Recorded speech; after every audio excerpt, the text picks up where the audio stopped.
Now, the first thing I should say, welcome to Ruth Owen, Chief Operating Officer for Job Centre Plus, and Amanda Rowlett, who is the Director for Child Poverty and Analysis for the Department for Work and Pensions. And apologies from Stephen Houghton. He is on his way. He's definitely going to, I'm afraid, miss this session. So apologies that Stephen Houghton isn't with us this morning. There'll be further announcements at the end of this session about the rest of the programme today. But I think that you'll all agree, or I hope that you all agree, that yesterday was an extremely lively day. Everybody seemed to be really fired up and engaged in all of the debates, and I hope that day two is the same for you today. So without further ado, I'm going to invite Ruth Owen to open the conference today. Ruth.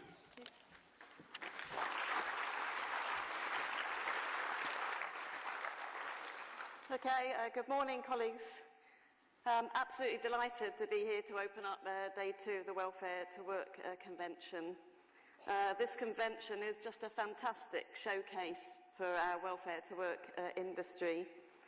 I wasn't here yesterday, but I've heard feedback of the lively debate that everybody's had.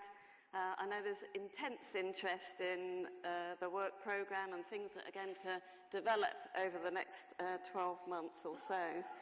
But I think even looking around the case studies that you would have seen yesterday and you'll see again today, there are just some tremendous demonstrations of how us as an industry, when we work really well together, can deliver really fantastic outcomes. And some of those numbers we've just seen demonstrate some of that.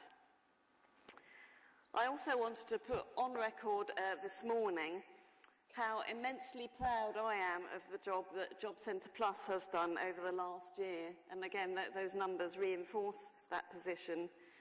We've faced the most incredible demands over the last 12 to 18 months as we've been through the recession. And I think Job Centre Plus people and our partners actually have really delivered fantastically for our customers and have actually learnt lessons about what we do well, and I think have built up our reputation. So I'm really pleased with the way we have actually built up our business, and our people have done us absolutely proud in that. But what I wanted to cover today, in this period of uncertainty, is what is it we actually know about the future of Job Centre Plus. I'll give you as much certainty as I've got. There's a lot still to work through, as you'll be well aware, on the policy. But I think there are some principles that I'll share with you about the things that either seem clear or are becoming clearer by the day. Okay, so here are some of my principles about what the future of Job Centre Plus is likely to be. I think we're pretty certain now that Job Centre Plus will still be an integral part of the welfare to work system going forward. Yes, we're going to be smaller. We might fulfil a slightly different role, and we might deal with slightly different networks of partners. But we definitely remain the hub, really, of the network of partnerships that deliver the welfare to work system. We believe that we will remain the gateway into the benefit system and into the welfare to work system of helping our customers into work. We'll certainly be the referral point for our customers into the work programme, although it's not quite clear yet, obviously, eligibility rules. But also importantly, we will retain our cadre of advisors who will, within Job Centre Plus, continue to offer one-to-one intensive support for customers at different stages in their claim. And I'm pretty sure that Job Centre Plus will continue to own and deliver the rights and responsibilities agenda, again working alongside a range of partners, but making sure all of our customers receive what they are entitled to, both in terms of benefits and help into work, but also fulfil their responsibilities. And obviously it could be that those responsibilities also change. What we also know is by next year there will be a single work programme. There will be different eligibility rules, and those are yet to be confirmed. But within Job Centre Plus, we're really keen to start working with you and our partners as soon as possible on how we're going to make that customer experience as seamless as possible. So we work hand in hand to make sure customers get absolutely everything that they can from us collectively to help them into work and out of poverty. At the same time, within Job Centre Plus, we are also changing our approach.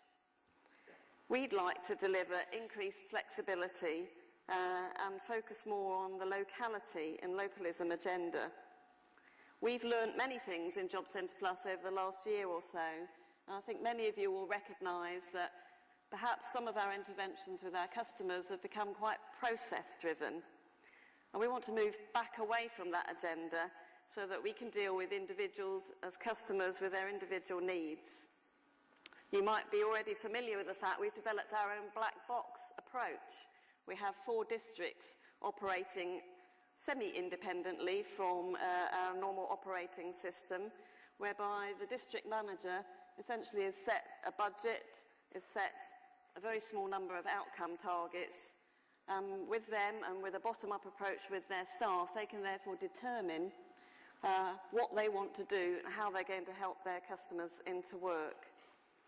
And certainly early lessons are this is being extremely fruitful for us, and we want to drive that through the business as quickly as possible. By taking that approach, we can, I think, also increase our focus on what's right in a particular locality. And it's a shame Stephen's not here, because I'm sure he would have wanted to pursue that further. But being able to flex our business model, being able to tailor what we do with our local partners to deliver what's right in a particular locality feels absolutely right. And in a time of straitened resources, we can't afford to be overlapping or doing similar things with different parts of government in a particular place. So we know we're going to have to get smarter in terms of working with public, private and voluntary sector partners. And where possible, kind of building on the total place experiments, looking at how we bring together our services into kind of local hubs and seeing how we can deliver that. What we've already delivered, many of you will be familiar with our advisory services of the future. And that's a model that has already started to enable our personal advisors to tailor their help to our customers to individual needs, moving towards the black box model. And it's built on a team approach, so customers within the job centre aren't handed off between different parts of our organisation. That's, again, proving extremely positive, and the response I've had from personal advisors is definitely this is the way they would like to take it. It gives them far more discretion to take an individual customer and determine whatever they need to get them into work must be the right solution. We're also absolutely committed to the continued professionalisation of our advisor cadre. We continue with professional accreditation within Job Centre Plus for our advisors. And I think given that we still are the largest employer of personal advisors in the welfare to work industry, I'm committed to making sure that we set the bar in terms of standards. I'm absolutely sure we have some of the best personal advisors in this industry, and I think that should be so.